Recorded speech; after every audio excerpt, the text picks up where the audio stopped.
So again, I want to thank you all for tuning in. Welcome to Live from My Drum Room, the Modern Drummer podcast. And let's welcome all the way from beautiful Vancouver, British Columbia. Let's welcome. There he is, Ron Dunnett. Good to see you, pal. We made it. Yeah, thanks for being here, man. So I'm glad we're doing this today while you're at the shop and not. I know you were going to be heading off to your farm for a little vacation, but this is like what I think of when I think of you. I see like drums behind you and parts and hoops and shells and all kinds of stuff. So Well, there's drums on the farm too, so I'm sure, yeah. it could have been just as much fun there. But yeah, no, this is home. Great, man.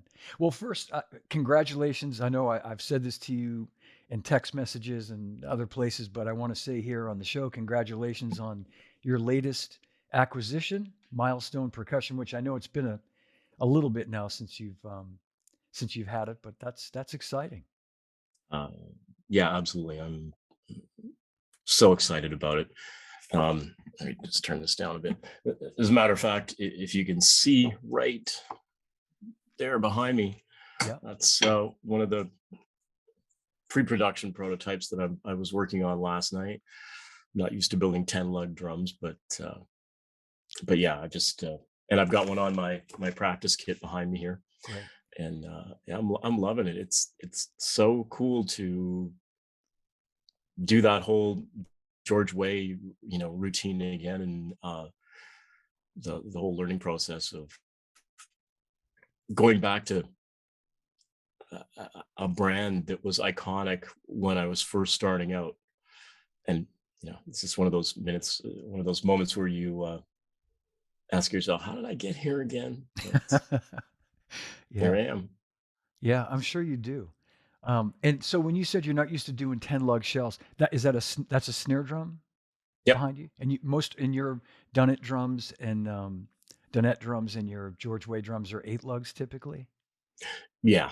They are. Yeah. Okay. All of the George Way drums and all of the Dunnett ones are 8 lugs. And yeah, but Milestone were 10. And when we were trying to figure out how we wanted to, the initial introduction is going to be what we're calling the founders model, sort of a homage to Michael Clapham, who was the founder of Milestone. Mhm. And with the blessing of his estate, we wanted to honor that and sort of make it a special reintroduction. So we're doing 100 of those in 3 different finishes. We're doing copper, gold, and silver sparkle in 3 sizes, sort of just Wow. a mishmash of everything, just to sort of get us rolling and get the brand out there again. That's great. How long has it been? I remember the drums as well. I remember them from maybe the 70s and 80s. When did they Well, stop making drums? well that's going to be, I'm going to ballpark it here. I know that the IP sort of came into effect in 73. And so I've sort of backdated a little bit to 72, Mhm. conveniently making this the 50th anniversary, which is, again, part Perfect. of the reason for this. But Yeah. in my opinion, the timeline of Milestone, it started with Michael Clapham. And I believe about 12 years after he started it in 72, it ended. And in the interim, in between the time that Michael stopped making drums and March 6th, 2022, when I officially acquired the brand, uh, there was no Milestone production really to speak of. So, Hmm. Yeah. It's exciting because, Ron, I was thinking ahead of time. Most guys that I know, they have two drum companies. But for you, that was, I'm being sarcastic, obviously. I don't know anybody other than you and Don Lombardi who has two drum companies. So, well, Don and I are sworn enemies and in very, very deep competition, constantly trying to acquire as many brands as possible. I'm just Yeah. kidding. That is not lost on me. I'm like kind of going, well, how did this happen? Now I'm like going, the only guy I know that owns three companies is like Don Lombardi. Yeah, right. I was gonna say 3 actually. Technically with he doesn't own Gretsch, but he's got Gretsch and now Yeah, yeah. Slingerland. Yeah, I know. I was thinking like, 2 drum companies weren't enough, so make it 3. But, so you started with your own Dunnett classic drums, right? That was the first foray into making drums for you? Yeah, Yeah. That's what it's I funny remember. how it actually wasn't going to be Dunnett classic drums at the start. I was the whole concept began because I was being transitioned out of my government job. I worked for the government of Canada for a long time, and they had sent me for retraining, and I could pick anything I wanted. And so I went into computer sciences, and it was when the internet was in its infancy. Mm. And one of the projects, the assignments that we'd be given is create a website for a fictitious company, like just make one up. And so I did that, and it was called Snarecraft. And because I'm a big aviation buff, and I figured, oh, what if I did aircraft themed drums and did the logo? Because I always thought, what, those guys who named drum companies after themselves, what a bunch of egomaniacs. And then it's like, I'm like going, and then I found a font and I was like going Dunnett, and I was like going, yeah, I don't want to be like everybody is Joe Blow custom, your name here, custom Yeah. drums. And I was like Yeah. going, I don't want to make custom drums. I want to make classic drums. Yeah, who's doing that? It's like, oh, so that's how that happened. Wow. A little and the little bits and the branding, the marketing actually existed before I even made a drum. So That's yeah, interesting. Yeah. crazy how it all came into play like that. That's and then you acquired the George Way, um, brand name, basically, right? Then you started making and maybe, maybe give a little history. I mean, I know some vague history, but I think people would be really interested if they don't know the history of George Way and what became Camco from George Way, correct? And then Yep. later DW. So maybe you could talk for a minute about how all that came to be. It will be impossible for me to talk for just a minute Yeah. because but I know, I know. I do love talking about George, and I'll take any opportunity um to talk about him because he's so important to this very day. Anybody who's playing a modern drum set owes him a debt of gratitude. He was so prolific, not just in the number of companies he worked for, but just the designs that he came up with before anybody that have stood the test of time. Mhm. And as I was going through when I acquired his estate, basically his personal possessions, his records, his files, everything, going through that, um, I learned how he was a genius. He was absolutely, there's nobody in the industry right now, this far in 100, more than 100 years later, that can compare to the uh, mark that he left on musical instrument manufacturing and drumming. I'll give you an example. Mm. Um, this is just a standard, tuxedo lug. Mhm. We use the modern day version of this is there's a little insert that goes in that holds the little swivel nut. We've all seen it. It's on every drum kit in existence right now. And that was his invention. He was the first guy to do it. Not only did he do it, you'll remember that we used to, when they manufactured these, they used to put a spring in here and everybody would go, Sure. oh, the spring makes noise, and they'd wrap it in foam and they'd do that. Yeah. His initial design had the modern version. I don't know how we ever came to use springs because he had it right the first time. So, Wow. um, Did the not know guy who that. basically invented the modern lug introduced the China type, called it the Chinese sneeze symbol at the time, and popularized that. first guy to wrap a drum in what was then known as pyrroline. We now know it as wrap. He invented the parallel throw off. Those knob tension drums, which was a great idea, but bad execution. Um, and God, yeah, there's a few more things that I'm missing there, but uh, Wow. amazing designer, inventor. Going through some of his personal belongings, uh, like I've always felt a real deep affinity with him. He's like a grandfather who passed away before I got a chance to meet him. But uh, he, he had boxes of graphic design items and books, font books.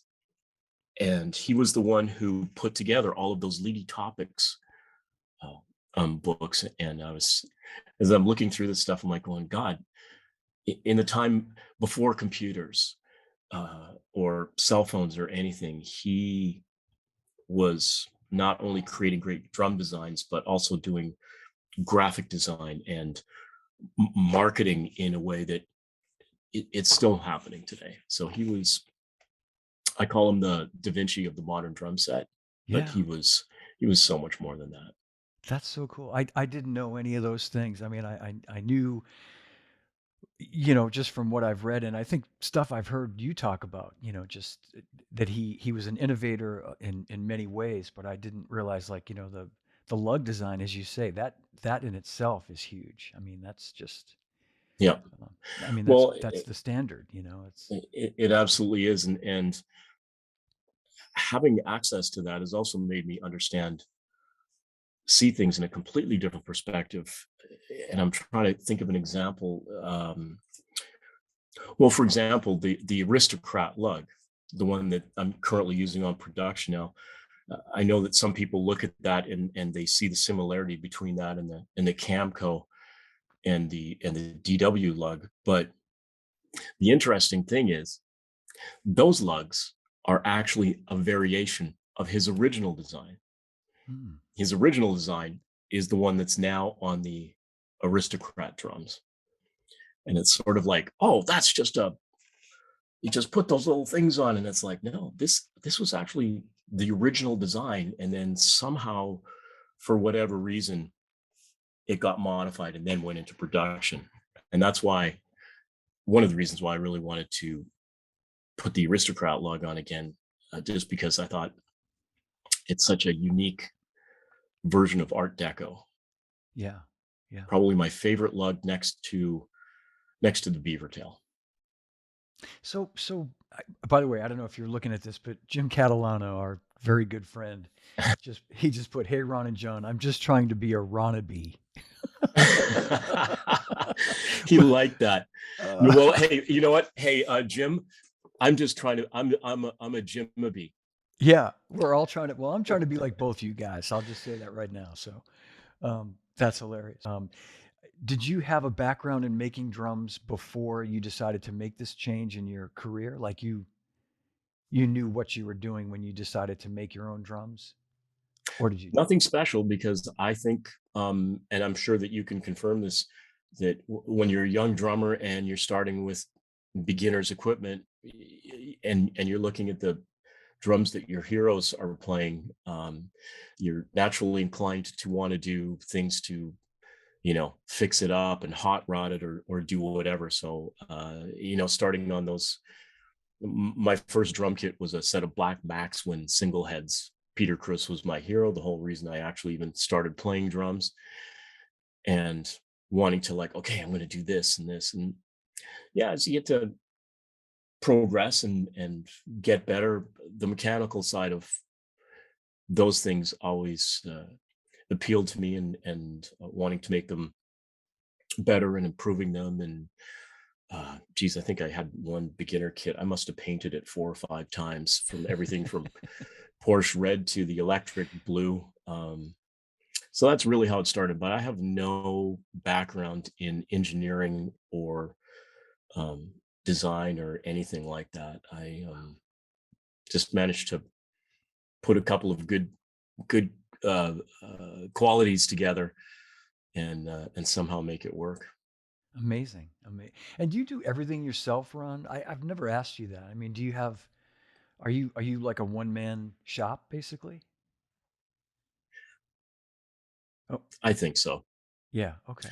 Yeah. I do have uh, a few people, and I wouldn't. They're not employees, but at some point, when you reach a certain level of production, you have to. You come to the realization that you just can't do everything to the standard that you want to, and do it all yourself. And so early on, I uh, assigned the shell production to a friend who he's been basically a silent partner in Dunnett since it started, and Mhm. he never wanted to. He just enjoyed what he was doing. He's sort of like uh, I'm Steve Jobs and he's Wozniak, and his name is Al, and he's been my fabricator pretty much since the days of making prototypes. So there's a saying that I think of often, and I don't know if it was me who said it or someone else, but I never let my ego get in the way of a good idea. Uh, That's great. and Yeah.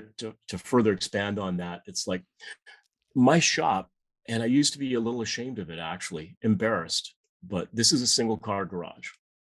That's my workspace. It's extremely small. I have to. It's been a management space management issue since the day I started, but now I look back on 30 years and I go, you know what? I have nothing to be embarrassed about. I, the real shop is in here, Yeah. Yep. and it's 500,000 square feet. So, It probably, and I'm guessing, all kidding aside, that like 30 years ago when you were, I'm going to give away your age, 29, almost 30, because you got a birthday coming up soon, and I I know do. when it is. Yeah, But you probably, rightfully so, at that young age, you thought like, man, I need a bigger space. I need, for it's like you look at things differently when you're younger. Correct me if I'm wrong. And now you can look back and go, I have all the space I need to do what I do. You're one of the major players, and like you say, it's really up there. I mean, you can conceive so much up here, and then as far as execution, you have the actual physical space to execute what you can conceive up here. I yep, That would be my theory on it. Yeah. yep. That's what it is. And uh, don't get me wrong, I feel those limitations all the time. But at the same time, uh, it's a point of pride to, I don't know how to say this. So sometimes when I'm at a NAMM show, which I mean, that's a thing that passed for me now. But in previous NAMM shows or any of the drum shows I've been to, I look, I do take a moment to stop and look at where I am, and I always come to this realization that uh, I got here on my own steam. I got here standing in this exact spot, turning a screwdriver, making drums, and selling them, and I propelled myself and my company to those places where I've been, and I've done it by myself. There was no bank loans. I didn't even finance it with a Visa card. It was all completely organic, and I'm so happy I did it that way. Sometimes I just compare and contrast, and I go, and I would see the corporate crews there complaining like, "Oh, yeah, man, I hate this," and it's, "Well, I have to," and it's like when your hotel room is paid for by your company, your flight Yeah. is paid for, your wages are paid for, your benefits, everything that you get from working for somebody else. And I it always made me feel a little. It made me think. It made me think about my position versus everything else. Let me apologize for being one of those whiny corporate people all those years when I'd probably said those things. You were never whiny. I don't think I never heard that. No. But anyway, No, but you're absolutely right, man. You're right. I mean, all these people that can come to the NAM show on somebody else's dime, and you're footing the bill for everything, and it ain't cheap. It ain't yeah, cheap. and Yeah. it's not easy. The logistics alone are a nightmare. But I have to say, There was one of my last NAMM shows, when everything moved to Hall C, and I remember standing there looking and going, "This hall would be otherwise empty were it not for the entrepreneurial spirit of people like myself." And I just looked around, and there's so many small independents that are driving Mhm. uh, the industry and what we're doing, and some great ideas. Like the Scott McPherson's tackle equipment. Just when you look at stuff and you think, now there's nothing new under the sun. It's all been done before. And then someone comes along and goes, yeah, it's been done before, but nobody's done it like this. And Yeah. I Yeah. guess that's part of that information, that um, mentoring that I give to when I give that type of information to guys who want to start up. It's you got to find a niche, and there's got to be continuity. Those are the Yeah. two big things. Yeah. No, yeah, that's great advice too. And I could see you being welcoming to like some young person coming up to you at an AM show saying, "Hey, I'm thinking about getting into building drums." And I would imagine you'd be welcoming in terms of saying, "Here's what I can tell you, whatever the do's and don'ts are," rather than not giving them any advice at all and feeling like a competitive threat. I could see you, kind of welcoming them into it. And I get that from you. There's like this spirit of like, let's all the pie, the pie's not huge, but we can all work together. We can all make it work, all of us, like, as you say, independence. And um, I love that spirit that you have and that a lot of the, independents have when you go to Hall C at the NAMM show and you see those rows of people really just putting their blood and sweat into it. It's Hmm. inspiring. And I'll just say this too, Ron. I mean, uh, it maybe took me leaving a big company to really fully appreciate that too. I mean, I did appreciate it at the time, but when I would go to NEM as a civilian and I'd come by your booth and just hang out with you, it really, I mean, you're there all day. You don't get a lunch break. You don't get to go do some, you probably Nope. get one bathroom break if you're lucky, and you're, I yeah, was I no. was never that lucky. I have the biggest bladder in the world, and it served me very well. That's good. You're lucky. Yeah. Oh, Yeah, oh no. God. Well, it's definitely changed, the whole, I mean, talking about the NAM show, it's happening right now as we speak, in fact. And Yep. be interesting to get the reports later. I, I, I wish the industry well, I think as you do, and hope that things continue. Um, but we'll see, we'll see. I have to say, I think of the many silver linings that COVID had, the addiction to NAM was a good break, because I think uh, the absence of what it took to go there uh, gave everybody an opportunity to reevaluate and rechannel some of those resources, and that's certainly what I did. And I came to some really important realizations uh, that you're right. The industry is changing, and I Yeah. think that this thing is, I think about Music Messa, and those were some of the best, happiest memories of my whole career, was going to Frankfurt for that show, and Mm. the vibe and the energy, as nasty as that place was sometimes. It was like, I just want to be here, man. I know it's awful, but so yeah. Yeah. Yeah. So I'm gonna skip around a little bit here. I want to go back to you being a drummer, because I feel like I've heard you. You did a great interview, by the way. I want to tell everybody, if you haven't listened, or I think it was probably just a podcast. The interview you did with Bart Vanderzee for Drum History Podcast was really spectacular. And Oh, thank you. going to give a little, yeah, yeah, absolutely, you're welcome, Ron. And I'm going to give a little plug to you and to Bart to check that out. Um, Bart's whole thing that he does is fantastic. I think really, really well done. But I've heard so much about you as a drum maker, and I'd love to know more about you as a drummer, because I mean, that's where it all started for you. You played like in high school bands and like rock bands and I had a tough adolescence, and it resulted in me ending up in foster homes and group homes. And the last one that I was in, they just happened to have a drum kit, and we were told that we had to either take a martial arts course at the YMCA or we could play drums. And the added bonus of that was the music teacher was in a town about an hour away in Moose Jaw, Saskatchewan. But it meant that we got to go on a road trip.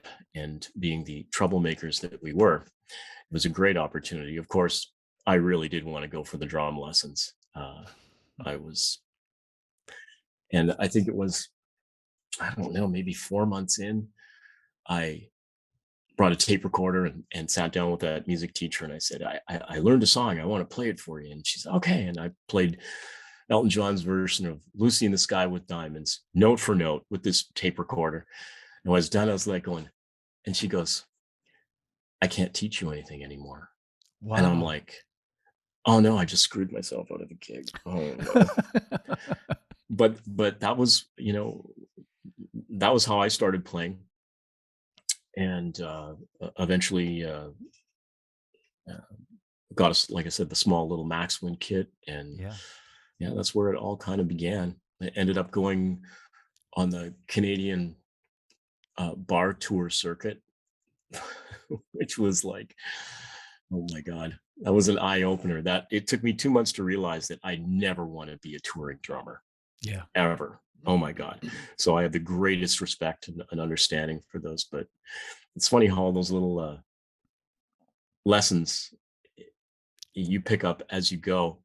They're just little building blocks of this career, this foundation, um, and it if you're aware of it, it serves you really well Right. in just dealing with drummers in the industry now, uh, and that kind of thing. But as far as drumming goes, when I moved to Vancouver full time, I ended up working with a guy named Doug Millage, and that was probably the apex of my career because we did an album. I think we spent a year on it, and I was able to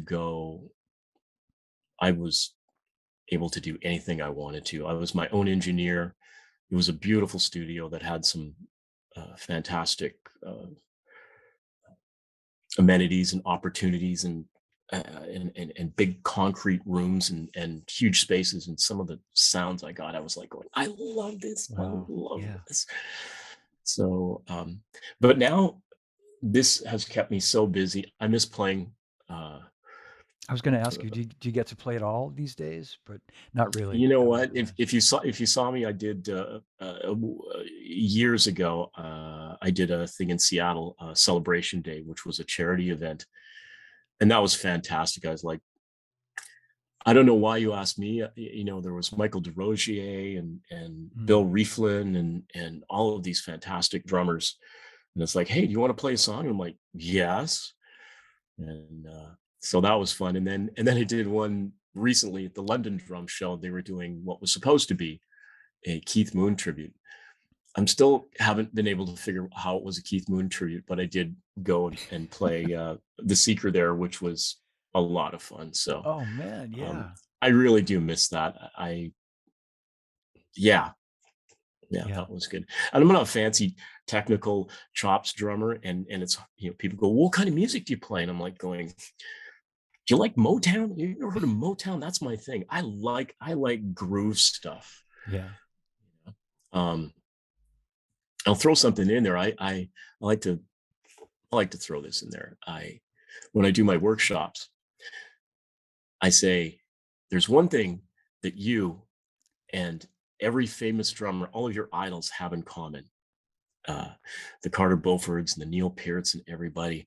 It's that when you sit down on that drum kit, it doesn't matter how proficient you are, whether you're just learning or whether you're a master, the level of enjoyment that you get out of playing that instrument is no less than what they get.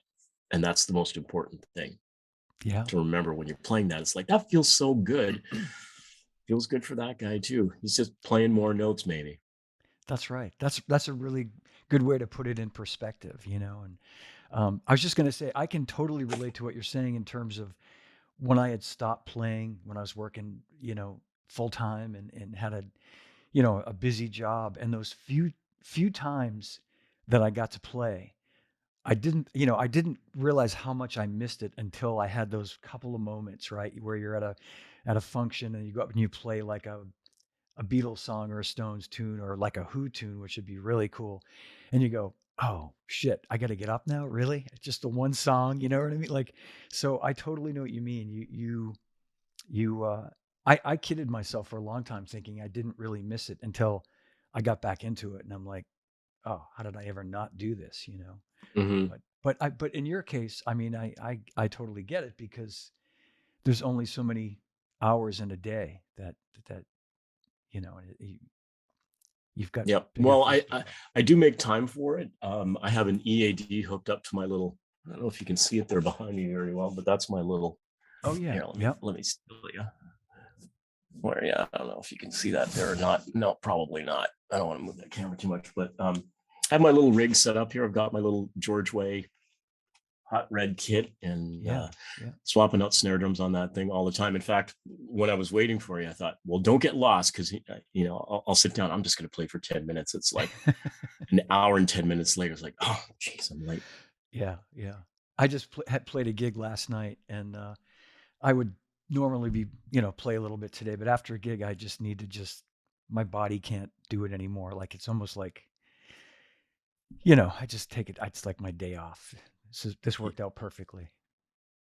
We have a Yeah. gig Well, I tomorrow. remember seeing you play. I was really happy I made it to that Oh, gig. That was that's a right. lot of fun. I'm like going, oh my God, this is great. Like I finally get to forgot. see this guy play and you know, and And you're like, a man, what a left-footed drummer. You're such an anomaly. thank you for coming. Thanks for making. I mean, you were like all over the place on that trip, and I was so excited to see you. I was surprised, but I wasn't surprised because you said you were coming, and there you were. So that was fun. Yeah. But Yeah, that was the highlight of that trip. I remember that. I don't remember a lot of stuff, but I do remember that. And it's like, uh, oh, this was what a cool. And I think we closed the place down that night, absolutely if I did. remember Yeah, correctly. It's like, yeah. no, this is, yeah, it was a cool hang. It was very cool. Thanks. Yeah, that was the place we just played there a couple weeks ago, in a place called Palmer's in Andover, Mass. Kind of a regular spot. So I remember. Yeah, it was great. Um, I want to ask you just, and I think I have I think I was making some notes before, and just with regard to the three drum companies, the Dunnett classic line, the George Way custom drums, uh, and the Milestone drums. Are they all different types of, well, obviously Milestone's fiberglass. Are they all different types of woods that differentiate the brands? Like, do you have a strategy as far as like maple and birch and Yeah, just be believe it or not, there's a few things that cross over to all of them, but they are all unique to themselves. Dunnett is and always has been metal snare drums. Now I do the only ply snare drum. I right from the day I started, I promised myself I am not going to make. I'm not touching Keller. I'm not making ply drums, and okay. Yeah. the only ones that I've ever made have been the Dreamtime, which were they were ply shells, but they were it was my homage to Brady. You know, they were Australian hardwoods, and I always wanted to. There was a curiosity there, genuine, to see how a Donnettized one would work, and those were you know successful. But right now, the only wood that Dunnett offers is the solid steam bent, the monoply stuff. Okay. Yep. Um, and then with George Way, that opened everything up because that gave me the opportunity to experiment and work within the confines of trying to uh, uh, be true to the original company, where I was able to work with plywoods and make ply shells. And when I went over originally, I went to every North American manufacturer who made drum shells and told them, this is what I need, this is what I want. And I can't say how underwhelmed I was with everything that I saw. I was like, if it's like this, I'm not sure I want to do it. But I did find a supplier and flew overseas and took, I think I had 3 or 4 George Way drums with me. And we sat down at a table with a micrometer and and a, and a scale and a tape measure. And I said, it has to be this. It has to be these plies, this density, this weight, these dimensions. And they went, notes and everything took down. And I thought, well, I'll probably see a prototype in, I don't know, 2 or 3 months. And half hour later, the shop foreman hands me a hot shell. And it's like this. And I'm like, wow, okay. Well, congratulations, gentlemen. You've just made a George Way drum shell. And it's those moments that make it so worth it. I'm like going, oh my God, I can't believe what I just pulled off. This actually worked. Wow.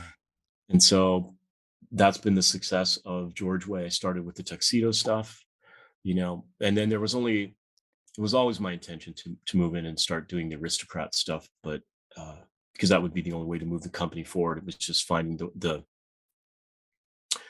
right and appropriate way to do that, which it took some work, but Mhm. it happened, and there they are. Um, so that's George Way, and then now with Milestone, Milestone is a composite company. They always just made fiberglass, although Ah, spoiler alert, I put this okay. thing here. We are going to be doing this. This is a prototype, and if you can see on the inside there, it looks a little bit like it's got some fiberglass. This is the Yeah. first Milestone vibrafibed snare drum shell. Wow. Okay. So it's kind of cool how that is all uh, segued together, where Milestone, being a composite company, had never really embraced that design or technology. And of course, that particular process was pioneered by Bernie Stone, who did all of Neil's drums, other than Mhm. the DW ones, all the Ludwig kits and the Tama kits. Interesting story, by the way. I'm going to drop this one on you. Yeah, yeah, yeah.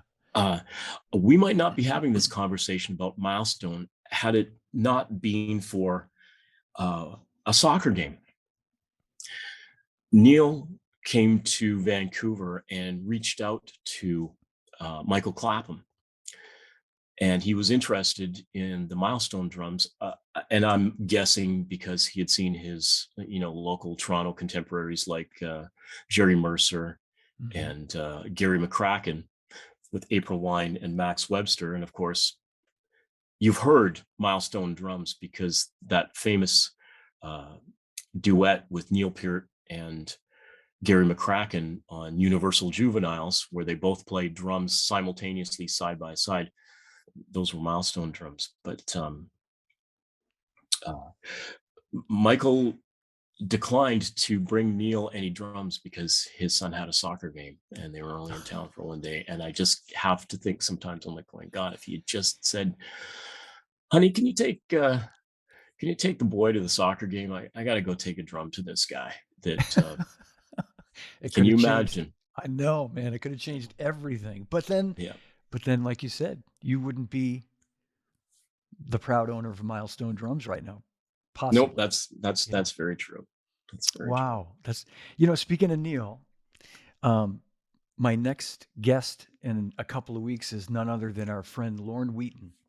So, Oh, and I know you guys are old buds, and I'm just giving a shout out just to, I think that's going to be on the 14th. Going to have a week off in between, but um, Lauren, for I'm those of so glad you're doing yeah, that because yeah, me too. he is, uh, yeah.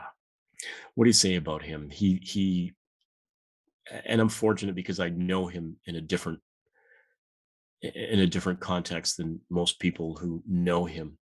But I think he's such a important. Uh, he's just a wealth of information and perspective, and I'm glad. I've Yeah. always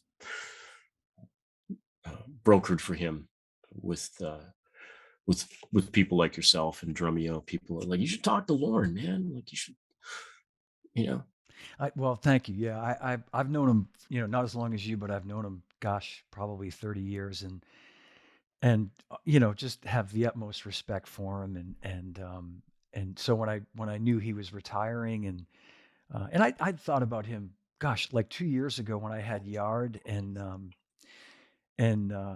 Don McCauley and some other drum techs like Harry McCarthy and Jeff Jonas. Like I thought, Lorne Wheaton is, and anybody who doesn't know who Lorne Wheaton is, most, I shouldn't say most notably, but certainly most recently, he's been Neil Peart's drum tech, but he's worked for everybody. I think I met him when he was working for Mickey Curry in the late '80s or Yeah, early '90s. Yeah, and just as Ron said, just a wealth of information and just great salt of the earth human.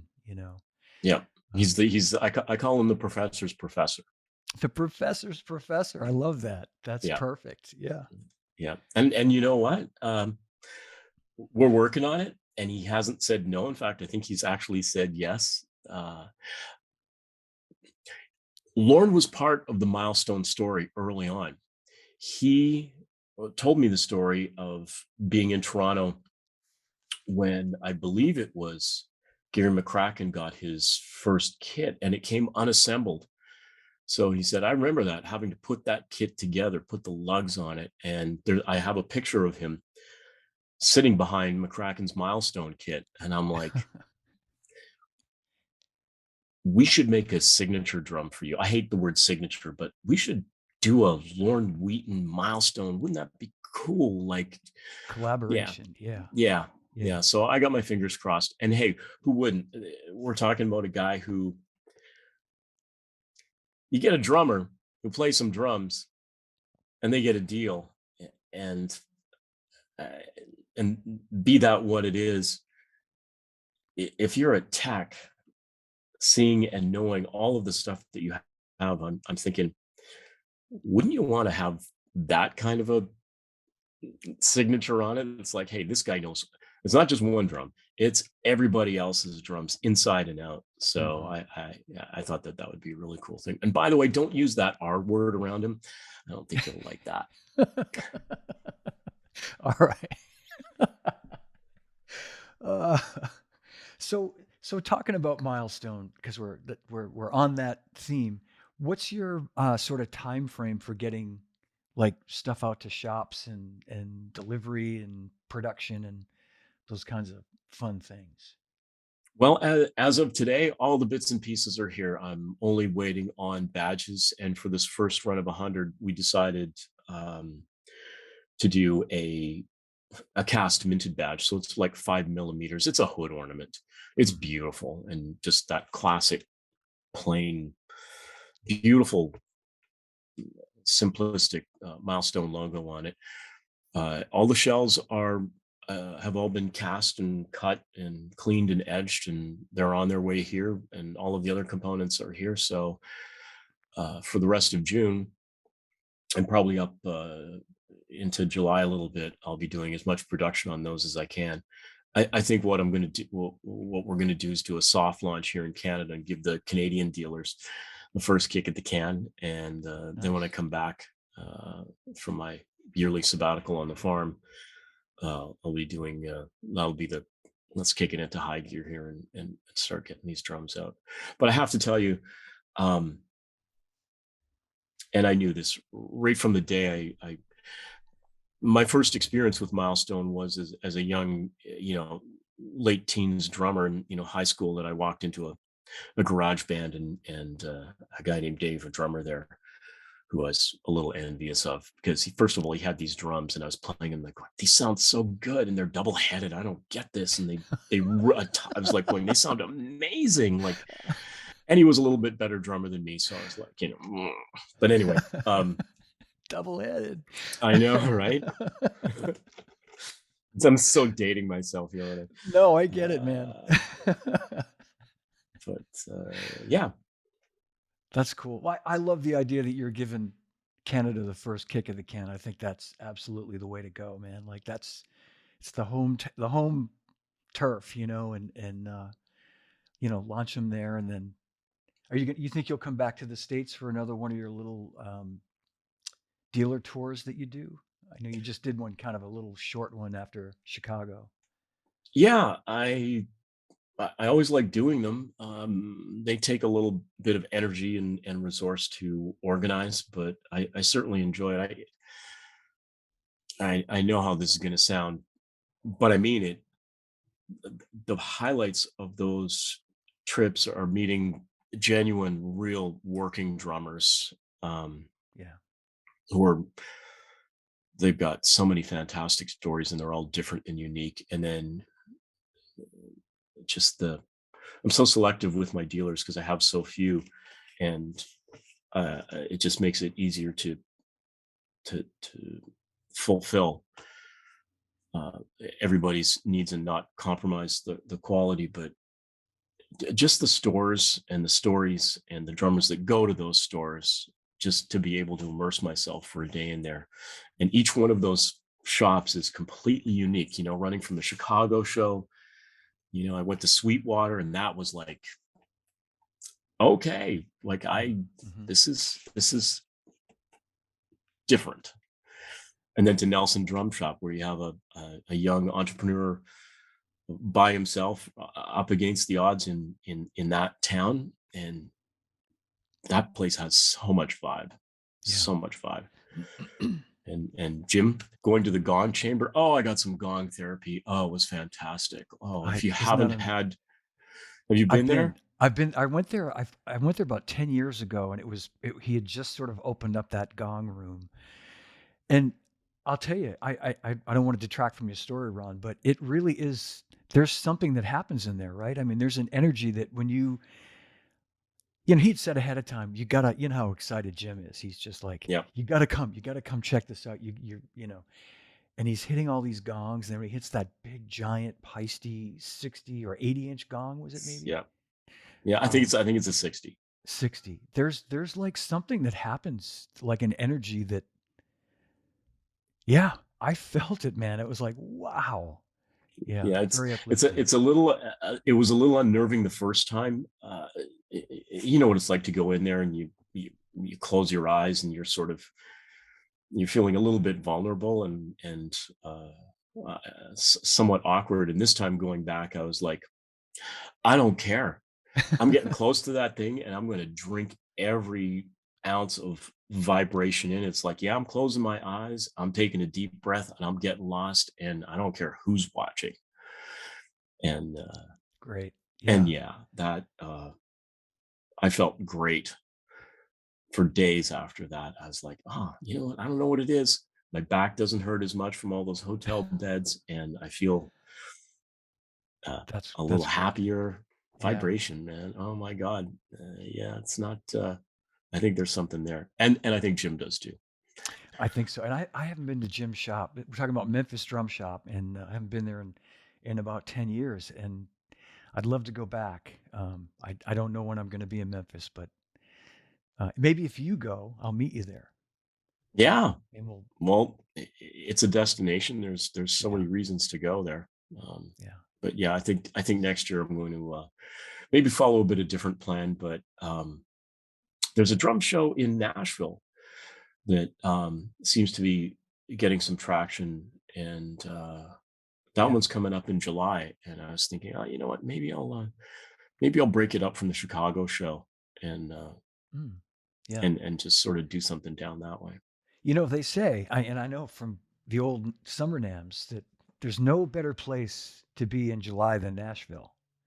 The weather's just beautiful. No, I'm kidding. It's a little warm and a little muggy.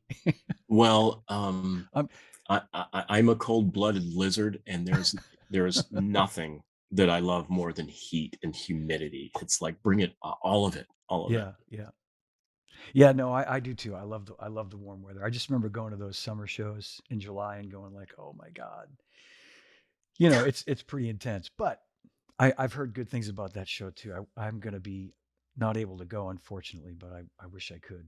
But Yeah. Oh, we can't do it at all, can we? No, no.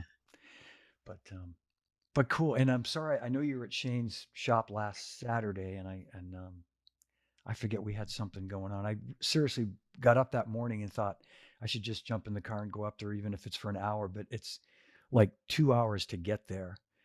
So it would have been to see you for an hour, excuse me, would have been really the whole day almost. So I couldn't, but No, no need to apologize. It was those appearances, in those shows. It's like whoever shows up, that's great. I have no expectation, really. I'm there. I'm there for me, yeah. and to reconnect with the store and the staff and and it's a different way to get the pulse of the industry without having to shell out 6 grand to go to a NAMM show. Yeah. Yeah. And it's easier. And Shane usually has his anniversary, and that's why I went. I thought, because when he's not having it this year, but when he does have his anniversary thing, it's like a wedding, and you can't talk to him at all. He's like the groom. So Yeah. this was a really great opportunity to, and we did. I went to his house, and we just got to hang and let the conversation drift in and out to wherever it wanted to go. And there's nothing better than having, you know 2 or 3 hours of that kind of time with somebody, Yeah. um, as opposed to, you know I've had so many people. I know you've had this too. I met you at a NAMM show. I'm like, doesn't count. It Does doesn't not count. count. It doesn't count. I Yeah, me like and that. me and it's like, you know. Oh Yeah. yeah, I remember. You were that guy that That's came up to right. me. Yeah. Yeah, yeah, yeah. It's coming back. Yeah, no. I know. I know. But I think people have the best intentions. They don't realize that you're talking to 10,000 people in one day. And when I used to work those shows, like it's so overwhelming the number of people that you encounter. And it's unfortunate too, because there are some great conversations, right, that you do have with people, and those you might remember, but it's just hard to remember a one-off meeting with somebody, which Well, is, yeah, it's that appreciation of, your show didn't start Wednesday during setup or Thursday. It started months ago, yeah, and especially for me, being a one man operation, it the stress, just to be there. I was already stressed Thursday morning at 10 o'clock when the doors opened. I was like, okay, I got a couple minutes. Let me get this coffee into me, and here we go. Hang on. yeah, And exactly. it's funny. This. What was always rolling around in the back of my head was, okay, 4 days and it's teardown, and all of that. You know, war zone, and packing up and getting things, getting it all back in the box. And